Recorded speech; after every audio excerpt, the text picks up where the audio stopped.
So, one massive fight on the horizon, and it's not too far from here in actual fact, down on the south coast, Bournemouth, at the Vitality Stadium, home of AFC Bournemouth, of course, and it's live in talkSPORT. Lawrence Okolie takes on Chris Billam-Smith, and it's the end of next week, May the 27th. All roads lead to Bournemouth with what should be huge expectation. It's going to be quite a showdown fight. I'm delighted to say the man who used to look after Lawrence Okolie but now trains Billam-Smith is Shane McGuigan, and he joined Spencer, Simon and myself this lunchtime here in studio. Shane, good afternoon.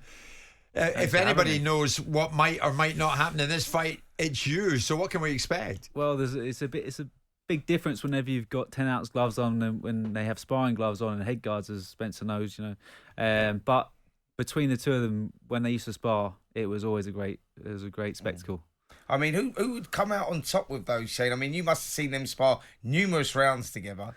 You know both of the guys' strengths. You know both of their weaknesses. That's got to be a huge advantage going into this one. But were they even spars? Who come out on top? Yeah, it was always even spars. Like Lawrence has the physicality on Chris. He's naturally a much bigger man. I think out the spars, it was always very, very competitive. It was a success on both sides. I think, Chris was able to always transfer his sparring into fights, whereas Lawrence was really good in sparring and sometimes struggles to transfer that, and especially hold discipline.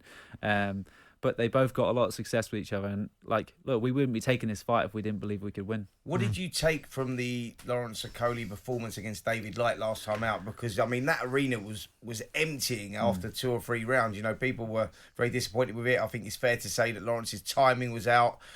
Didn't look particularly great. Do you take anything from that, or are you expecting a different Lawrence Okolie going into this one? Yeah, I mean, I don't think it was the best version of himself.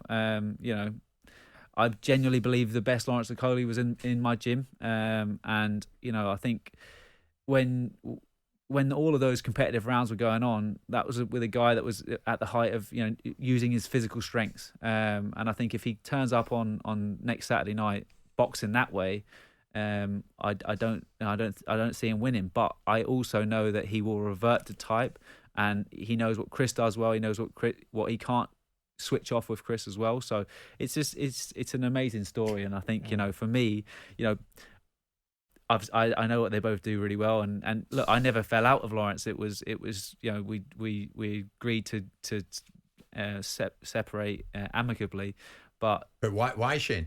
Because he gave up his UK residency and gone out to Dubai. And, for me, I've got a young family. I've got Adam Azim, Caroline Dubois. I've got all these fighters working with me. And I couldn't just say to them, all right, let's go and do a training camp in Morocco or America or Portugal for 8 weeks, because it's at their expense, not necessarily. I'd selfishly, I'd be getting paid for, but he wouldn't be able to pay for the whole camp. So, it was a conscious decision for myself to sort of say, look, I think we've done a great job here, got you to a world title, but this is the end.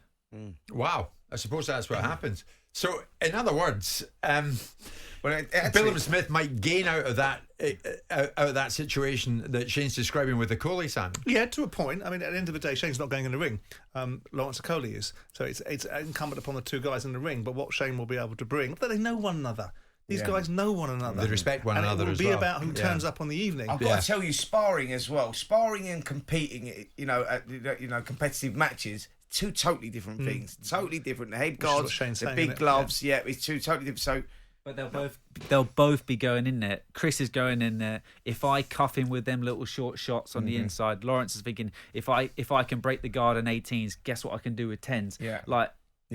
They're both going in there super confident, and that's why, look, Lawrence has, as you said before, he has had some bad performances. The crowd, have been booing him on a lot of his fights, but I just think he's going in there with the intent to hurt Chris Billam-Smith. How important do you think home advantage is, because that Vitality Stadium, 15,000 seats have been sold down there. It would be absolutely jumping. Do you think that it's going to play any sort of part in this contest? Because Shane, as you know, and it's happened to all us fighters in the past, where you've needed them crowd to pull you through those rocky moments when you feel sorry for yourself, and that is likely to happen in this fight, because it is a 50-50 fight. It's a tough fight, but that home advantage may be crucial. Behind him, Billam-Smith. Yeah. It is a massive. I think it is a massive advantage. It could be to some sort of characters might see it as a disadvantage. I think if that was in London, I don't think Lawrence really. He feeds off the crowd booing him. He feeds off the playing the villain. Whereas Chris wants everyone to support him. So it's gonna be amazing. Simon, have you seen some of the messages? They're not all that complimentary about Okolie. And I know it's probably tricky for you, Shane, to comment, but I'm going to ask you to comment. I mean, one or two of us saying, this isn't going to actually be Hagler against Hearns, is it? Okolie holds too much. So this could end up being a bit of a stalemate, a damp squib. Is that right? Not really, because if you're watching tape of Lawrence Okolie, you think, all right, I need to shorten his range and I need to get in there. I need to get physical with him. He's got these skinny legs, but when you're in there, everyone comes unstuck because he's so he's as physically strong as any heavyweight. So Chris has done all those rounds. He knows that he can't just go in there, try and walk him down. He's going to have to try and do something different. We're not obviously say our game plan, but do something different when he does get on the inside. And Lawrence as well knows that he can nullify him in certain areas. So it's fascinating. What about you? How do you see it going, Simon? I mean, they do like each other. They respect each other. I've seen the two of them together, and they're both nice boys. Yeah, Chris Billam-Smith is, as his name defines, he's the gentleman. And Okolie, having a roll around with Richard Riakporhe is one thing, but notwithstanding that, he's a world champion. Whether certain fight fans don't appreciate some of the stylistic value that he brings to the equation, and whether you take anything from the David Light fight, both of these guys will be possibly the best version of themselves. I can't see past Lawrence. I can't see past Lawrence Okolie winning, but that doesn't mean that you've got Chris Billam-Smith is a good fighter. Listen, if you go off recent form and you look at the fights like with Chris Billam-Smith when he boxed Isaac Chamberlain, and you see fights like that, and you look at recent form, you go, well, he will start the favourite just on recent form. But like you say, Simon, I think because Lawrence has been out for a while. Absolutely. And you've got to allow that, and we're going to get a different fight from both guys. I think it's a flip of a coin, this one. I really do. I know, Shane, you don't want to give too much away, but Billam-Smith, from his point of view, the approach in general terms, how are you going to put him in there? Well, if he stands off him, he's not going to win the fight. I mean, he has to go and take the fight to him.